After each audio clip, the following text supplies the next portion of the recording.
The Traveler's been out for a long time now.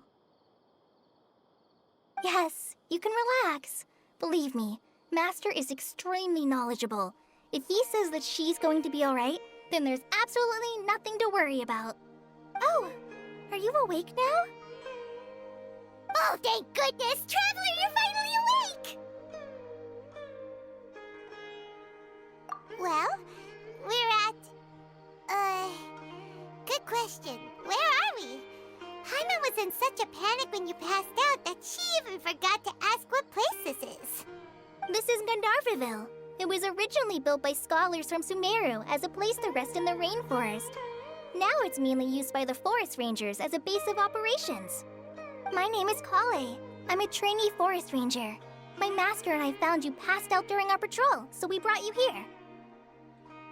Oh, no things are necessary. I didn't do anything, really. By the way, how are you feeling now? Any discomfort?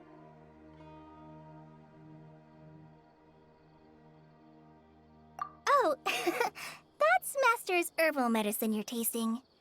He gave you some while you were unconscious. Before I forget, Master mentioned you should take more medicine once you wake up.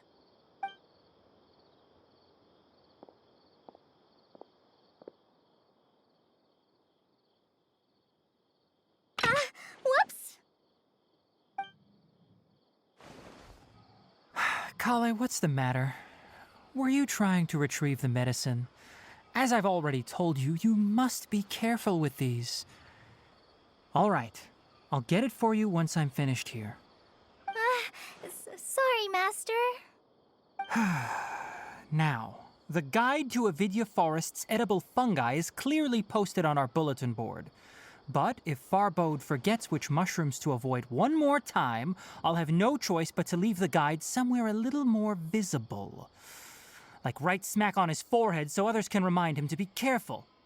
Right? This is the second time he's come down with food poisoning this month. I'll be sure to give him a good talking to. Yes, please do. If, on the off chance, Farbode simply enjoys having little imaginary fairies dance before his eyes, then we'll just let him be. But the next time he requires any of our medicine, be sure to charge him accordingly.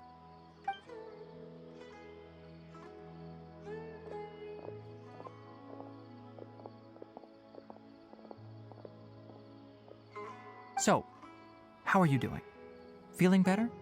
Oh, this is my master, Forest Watcher Tighnari. He's chief officer over all the rangers here in Gandharvaville. I already informed Paimon about the reason you fell unconscious earlier. But now that you're awake, let me explain it for you as well.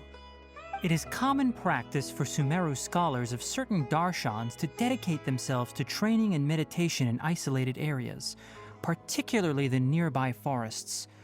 While meditating, they use a certain incense known as spirit borneol to help calm their minds as they enter a state of deep rumination. In hopes of asking directions, you two followed a scholar named Hypatia into her cave. The incense you smelled inside was the spirit borneol I just mentioned. That incense typically has no effect on most people, but for a very select few, it can have profound effects on one's cognition, as you experienced firsthand. Does that make sense? Very good.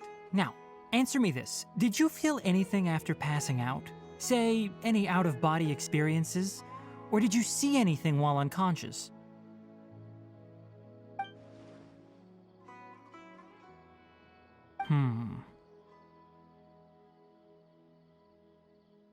COLLEI, let the others know to stop bringing their patrol logs here for now. Huh? Why? Because these two will be staying here for the next few days. They can have my room and I'll bunk with Amir.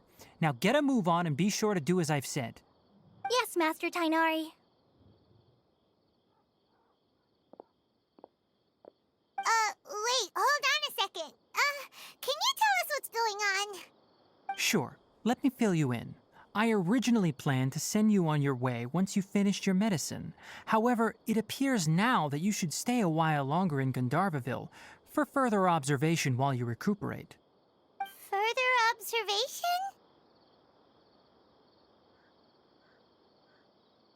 No need to be hasty. As long as you have the capacity to judge between right and wrong, I promise that you'll understand the gravity of the situation once I explain everything to you.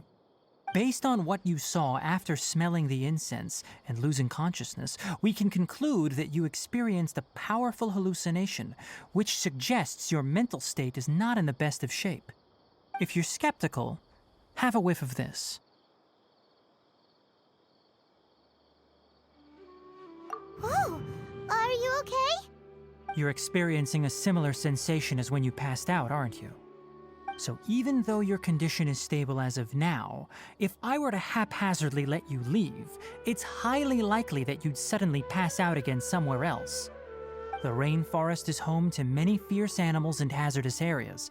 If something were to happen to you again, I'm afraid you might not be so lucky.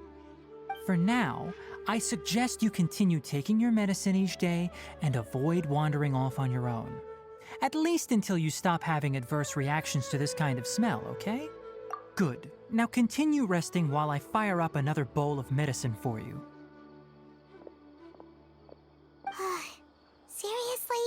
We just arrived in Sumeru and we're already having problems left and right! Paimon knows we're set on meeting Lesser Lord Kusanali as soon as possible, but you really don't look too good. It'd probably be best to let you recover first. Hey! Are you even listening to Paimon? Paimon's over here worrying about you, you know! What's weird?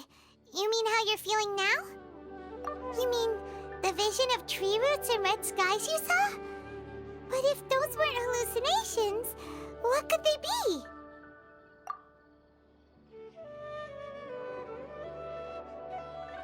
Well, considering how unique you are, Paimon trusts your judgment here.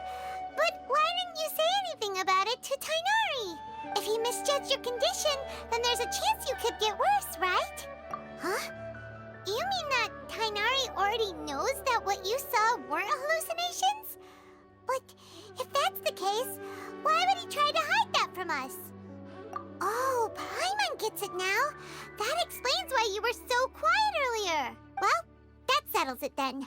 We'll stay here to rest up and figure out what's going on with your hallucinations. But it seems like asking Tighnari might not be an option anymore.